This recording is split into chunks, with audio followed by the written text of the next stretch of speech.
रसिक मित्र हो नमस्कार. मी अमित कुमार शेलार आपणासमोर अमित कुमार शेलार यूट्यूब चॅनलवरून प्राध्यापक युवराज खरात सरांच्या सावज या कादंबरीचा भाग 12वा आपणासमोर अभिवाचन करीत आहे. तत्पूर्वी आपण पहिल्यांदाच माझ्या चॅनलवरती आला असाल किंवा माझा चॅनल अजून सबस्क्राईब केला नसेल तर माझा चॅनल जरूर सबस्क्राईब करा, आपल्या मित्रपरिवारामध्ये शेअर करा. तर ऐकूया प्राध्यापक युवराज खरात सरांच्या सावज या कादंबरीचा भाग 12वा. बराच वेळ दगडेशी बोलत राहिलो, इकडचं तिकडचं. मग शेवटी फिरून माझ्या नोकरीवर आलो तर लगेच त्यानं वासून तोंड केलं. काय झालं? नोकरीचं लाखात बोलायचं. अरे मग गरिबानं काय करायचं? कशी नोकरी लागायची? अरे मी आहेच की कमी जास्त करायला, भाव किती बी वाढू दे, मी कधी याचो मदतीला. पुन्हा हो नाही करत मी घरी निघालो. त्यानं अशोक कांबळेबद्दल बरंच काही सांगितलं. शिकलेलं पोर, तो पोटासाठी काय काय करतंय. मी त्याला म्हटलं, भावा तो काही दरोडा टाकत नाही, बोलण्यापेक्षा काम करणं महत्त्वाचं. मग तो हसायला लागला. त्याच्याजवळून काही अंतर चालून पुढं आलो. मनात आलं की वाचनालयात जावं, पण मन काय तयार होत नव्हते. आता उन्हं खाली झाली की माणसं इकडे तिकडे वळू लागतात. बरं घरात तरी किती वेळ बसून राहणार? वाचनालयात पेपर पुस्तकं आणि बरंच काही हाऊस म्हणून, तर काही जण कुणाला तरी बघायचं म्हणून. काय एक एक विचार असतोय माणसाचा. अरे आपण शिकत असताना कसं पुस्तकासाठी झपाटून गेलो होतो. कोणाची इथं नाही भेट झाली तर तिथं होईल, बघायला मिळते. या गोष्टीत आपल्यासकट सगळ्यांना खूपच उत्साह असतोय. अहो हेच दिवस असते ती एकमेकाकडं चोरून मारून बघायचं, खुणवायचं. म्हणून कोणालाही तसं बघितलं तर आणि पुढं काय उद्या जर म्हातारा झालो तर कोण विचारणार आहे, ह्यो आला का त्यो आला का? अहो नुसत्या फुकटच्या चौकशा. काठी हातात घेऊन सावली शोधत बसायचं. अहो दयामाया आलीच तर घरातील चहा पाणी आणून देतेली, नाही दिलं तर नारड्यातलं पाणी तसंच पोटात ढकलायचं. नाहीतर समोर आहे ते बघत बसायचं. मागलं दिवस आठवायचं. पोरांसाठी मी इतकं केलं, पोरांच्या शिक्षणासाठी पोटाला चिमटा घातला वगैरे वगैरे. आणि उतरती कळा लागली की खाला आथा कापड्यासह. दुसरा एक विचार मनात येतो, नांदल शेटजी गावातला मोठा व्यापारी. लोक म्हणतात तो 17 गावाला कापड पुरवतो, पण त्याला पोरं होत नाही ती. माझ्या मनात विचार येतो की अरे आम्हाला ठाऊक ठेवू की का आम्हाला, बघ कशी प्रगती करतोय ती. अहो पहिली बायको असताना त्यानं ह्या वयात पण दुसरं लग्न केलं. अरे तुझ्या तोंडात दात शिल्लक आहे का? आणि 2दा लग्न करतोय, पैसा अडका सगळं, पण पोरं नाही ती बाबा. आम्हाला खायला आण नाही आणि शिकून नोकऱ्या मिळेना ती. भूक लागली की आबाळाकडे बघतोय. तो बराचला की चालतंय, बराच लांब चालत मी बराच लांब आलो.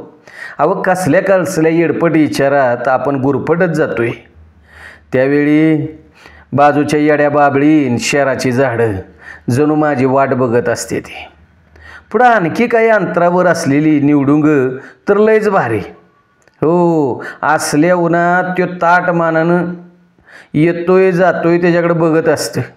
मी त्याच्याजवळ गेल्यावर मागं पुढं बघून हळूच म्हणते, लय वर्षापासनं मी तुला बघतोय. अरे जागा काही सोडत नाहीस आणि तुझी लाल बोंड मला लय आवडते ती. पण ती नागदार काट एकदा जरी तोंडाला टोचलं तरी 7 जन्माची माय आठवती. पण तोही माझा ऐकून घेत नाही आणि हवा आली की हळूवार नागासारखा डोलायला लागतो. त्याच्या पुढं कमरेवर हात देऊन शेर उभा. अहो किती वेळा आई मला मान नको म्हणत असताना त्याच्या नांग्यात उडून त्याचा चीक हातावर उडवून मी घेतला होता. अहो येड्या बाबळीचा तर काटा पाय वाटावर पडला की मी रानात गेलो की एखादा तरी काटा पंजात खोपासला म्हणून समजा. आणि मग मी तसाच बसायचो.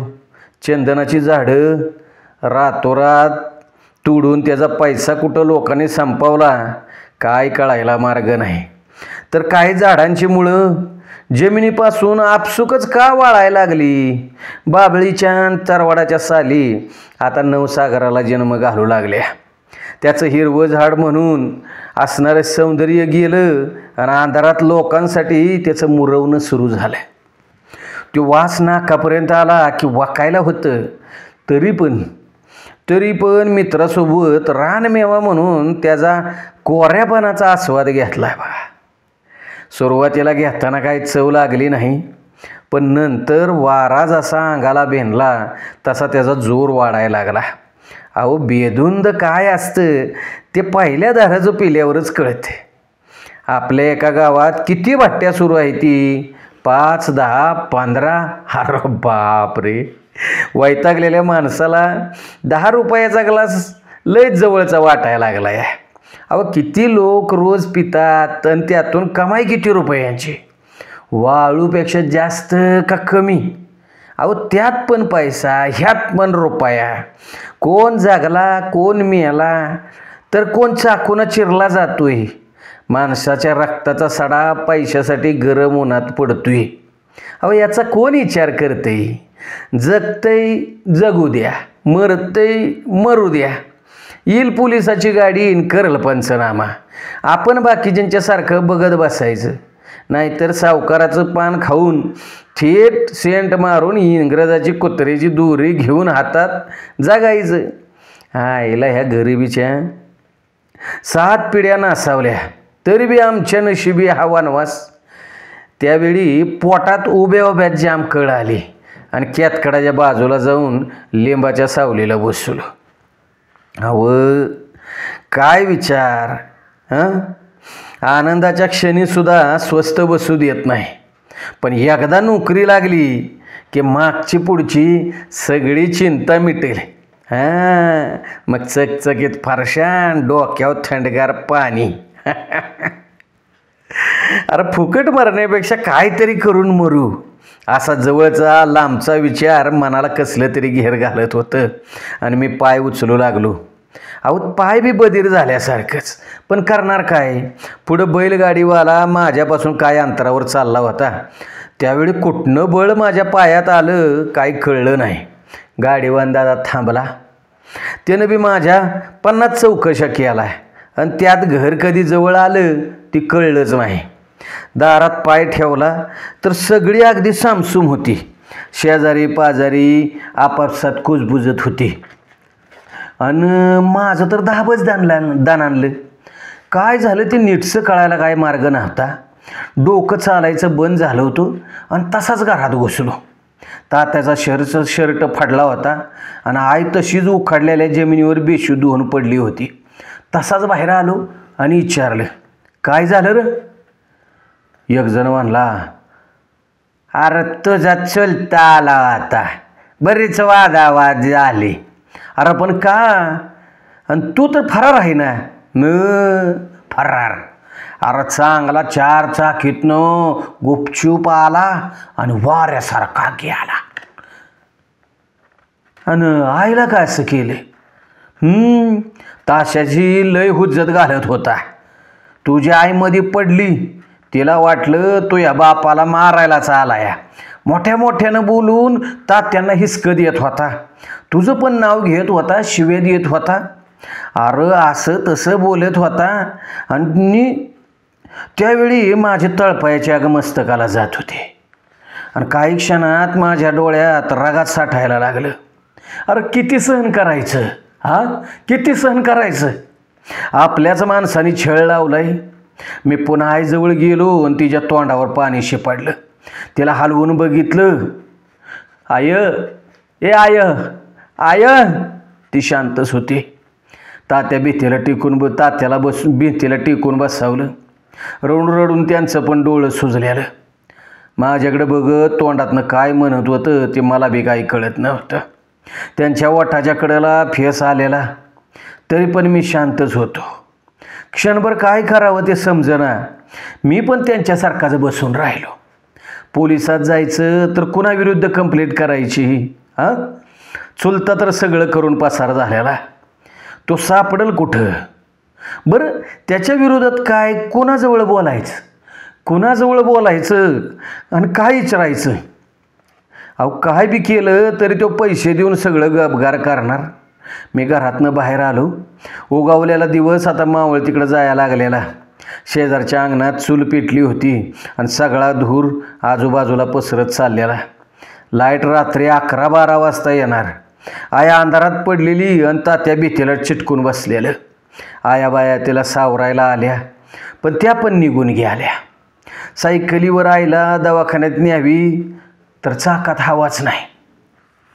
बरं, दवाखाना पण गावापासून लांब. तसाच दूर डोळ्यात जात होता आणि त्याच रिक्षाच्या शोधात मी बाहेर पडलो.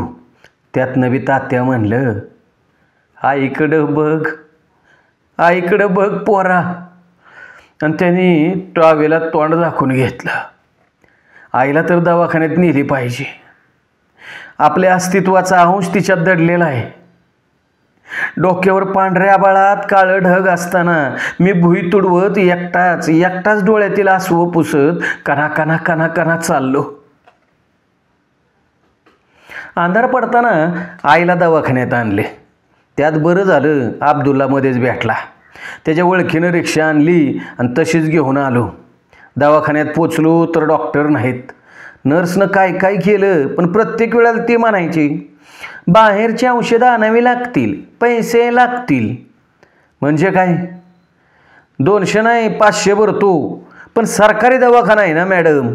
अहो, गरिबासाठी मोफत आहे ना, मग पैसे कशाला लागते ते? तुम्ही आम्हाला नियम सांगू नका, नाहीतर काय? नाहीतर काय? माझ्या रागाचा पारा कशाला भिडलेला. माझ्याबरोबर अब्दुल्ला होता, त्यानं मध्ये पडून मध्यस्थी केली, पण माझा राग काय शांत झाला नाही. तरी तो माझ्या कानात हळूच म्हणला, गप केलं का, आधी आईचं बघूया आणि मग बघू काय ती. त्यावर नर्सनं इंजेक्शन सलाईन वगैरे सगळं करायला सुरुवात केली. नंतर अब्दुल्ला पण तिच्याशी मला ऐकून येईल असं काहीतरी बोलायला लागला. त्यातच रात आणखी वाढायला लागली. तेव्हा कुठं आईनं पाय हलवायला सुरुवात केली. काय वेळानं तिनं डोळं पण उघडलं. तोपर्यंत अब्दुल्लानं चहा बिस्किटाचा पुडा आणून दिला आणि निघून गेला. अहो, त्याचं पोर आजारी होतं हे त्यानं दवाखान्यातनं जाताना मला सांगितलं. तरी तो माझ्याबरोबर आला, रिक्षाची व्यवस्था केली.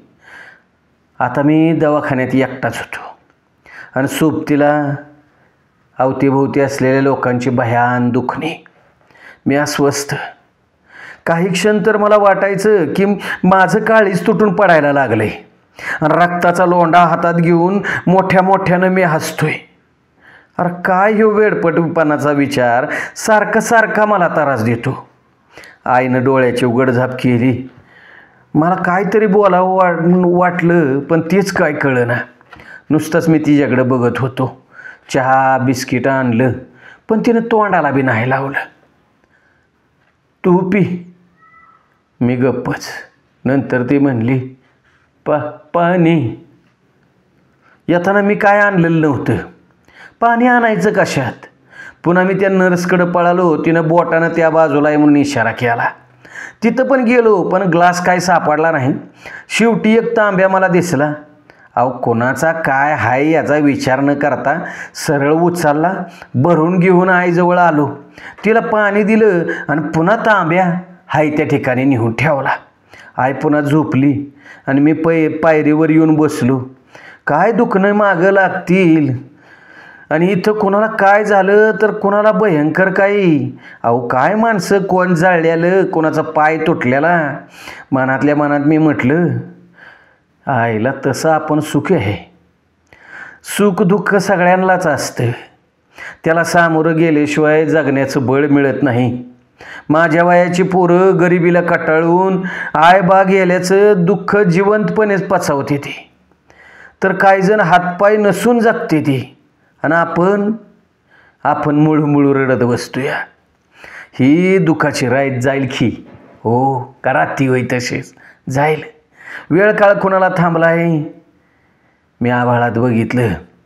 आणि पुन्हा पुन्हा अब्दुल्ला सकाळी रिक्षा घेऊन आला. आईला घरी आणल्यावर ती तशीच झोपली. मी अंगणात बसून एक घडलेल्या गोष्टींची जुळवाजुळव करत होतो. तेवढ्यात दसकुनानं आलं. मला चांगला हिसका देऊन त्यांनी जागं केलं. मी मागं वळून बघितलं तर ती समोरच. आईला बरं आहे का? मी हो म्हणून मान हलावली. नाही, नोकरीचं काय झालं ते पण प्रयत्न चालू आहे ते. पुन्हा दोघात काही वेळ शांतता. मी त्यांच्याकडे नीट बघितले. कडक इस्त्रीचे कपड्याला घालून दसकुनानं तयार होतं. आजकालच्या गावाला नाही, पण काय बोला की, मनात काय बी ठेवू नका. नथुरावाच्या पोराचं लग्न आहे, येतोयस का? ते जिल्हा परिषदेचा अध्यक्ष का? हो, ते होतं. आता दुसरंच कोण आहे ती? नाही, तरी बसून काय करणार आहे? बरोबर आहे, पण काय न ग विचार करू, होईल सगळं ठीक. इथं काळजी करत बसण्यापेक्षा माझ्याबरोबर चल. मी सांगतो तो या तात्याला. ते आणि माझा हात धरला आणि उठवलं. अहो, मी पण नको नको म्हणत उठलो आणि घरात गेलो. तवर आई उठून बसली होती. शर्ट घातला आणि तिला म्हणलं, दसकुनानाबरोबर चाललोय, उशीर होईल मला जरा. आणि घरातनं बाहेर पडताना जीव लागत नव्हता, पण करणार काय? तेवढंच नानाबरोबर गेलं तर 100-500 उसनं मागता येतील.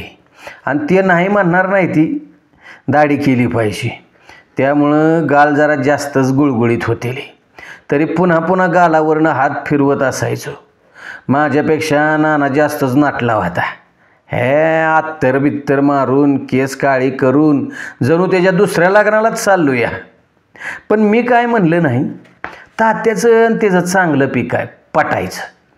पीक बीक पेरण्या पाऊस पाण्याचा असल्या विषयावर ती दोघंजण तासनतास बोलत बसायचे. पण आता सगळ्याचीच घडी इसकाटली होती. तात्या त्याच्या यापात आणि दसकुनाना वेगळ्याच वाटेवर.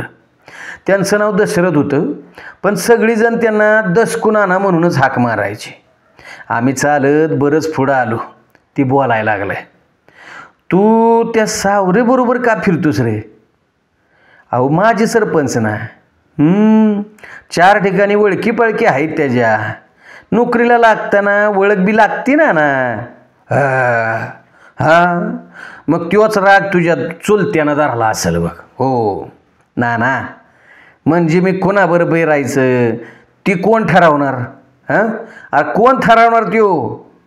त्याला भावाची काळजी आहे का? मागं तात्या असंच गेलं. मी विचारायला गेलो की सरळ आला अंगावर. आणि कुणाबरोबर फिरलं म्हणून त्यानं आईबापाशीत नांडावं. या बघा, मी बघत बसणाऱ्यांच्यापैकी नाही. अरे ते पण ऐकत होतं. मी बोलत असताना नाना आजूबाजूला जाणाऱ्या बायका पोरांच्याकडे चांगलं निरखित होते. मला मनात वाटत होतं की म्हातारा बैल झाला आणि की काय बघतो या. कधी कधी पान खाऊन मलमली साड्यांकडे चखरा मारायचो. तेव्हा मात्र नाना आणखी काही जोर लावून मला गमती सांगत असायचं. मी त्यांना म्हणलं तर सरळ मलाच उघडं वागडं बोलणार. झालं नाना, 1-2 हजार द्या बरं. हे बघा, तुम्ही तर बघताय एवढं अनुदान बँकेत जमा झालं की देतो. हे बघा, नाही म्हणू नका, पंचायत होईल. अरे रुपया करतोयस? रुपया कोंबडं बी खात नाही. बस मला वाटलं लाखात रुपये मागशील. दिलं म्हणून समज, पण माझ्याबरोबर तुला तालुक्याला यावं लागल. बरं एवढंच ना? ठीक आहे, पण नाना मला दाढी करू दे बाबा, लयच वाढली या. त्यातली केस बी पिकायला लागले ती. त्यांनी हो म्हणून मान हलवली आणि काहीसं हसलं. पण मी दुःखानं आतल्या जळत असताना या माणसाला काय चेहरं सुचते ती. पण असो, खायला प्यायला मिळेल. पण आपल्या आईचं काय? तिला दवाखान्यातनं आणली या. माझा विचार मी मनात साठवला. तोच दसकुनाना म्हणलं, हे बघ, माझी ओळख जिल्ह्यापातूर आहे. हे गाव तालुका काय घेऊन बसला या? 56 त्याच्यापेक्षा जास्त लग्न लावली असतील. तू काय कालचं बोर, तुझ्याबरोबर माझ्याबरोबर फिर, मग तुला कळल दस कोणाना काय चीज आहे ती. मी होला हो केलं आणि चालत राहिलो. केस कापण्याच्या दुकानात मी माझं तोंड काचसारखं चकचकीत केलं. या त्या बोलण्यात पुढं मोकळ्या पटांगणावर लग्नाच्या मोठ्या स्वागत कमानी उभारल्या होत्या. शिंगवालं वाजवणारं बँड बाजे काय नव्हतं. मोठं मोठं फॅन, कूलर आणि रंगीत गालीच्या सुगंधी हवा. अहो रखरखत्या उन्हात माझ्या जीवाला लय बरं वाटलं. त्यावेळी भल्या मोठ्या मंडपात पाय ठेवताना आबाळ छोटं वाटायला लागलं. किती गाड्या, किती पोलीस. तर मी एकाला विचारलंच, अरे लगीन आहे मग पोलीस कशासाठी? मुख्यमंत्री येणार आहेत काय? येणाऱ्या माणसाच्या गर्दीतनं मी कायसा बाहेर पडत लांबच्या एका खुर्चीवर जाऊन बसलो. मंडपात येताना गुलाबाचं फूल माझ्या हातात दिलं होतं.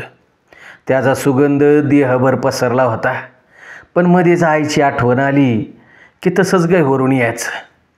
माझ्याजवळ येत नाना मला म्हणलं, हिथंच बस, मी आलो लगेच. आणि ते स्टेजच्या दिशेनं गेलं. मी मात्र आपल्याकडं कोण बघतंय का निरखत होतो.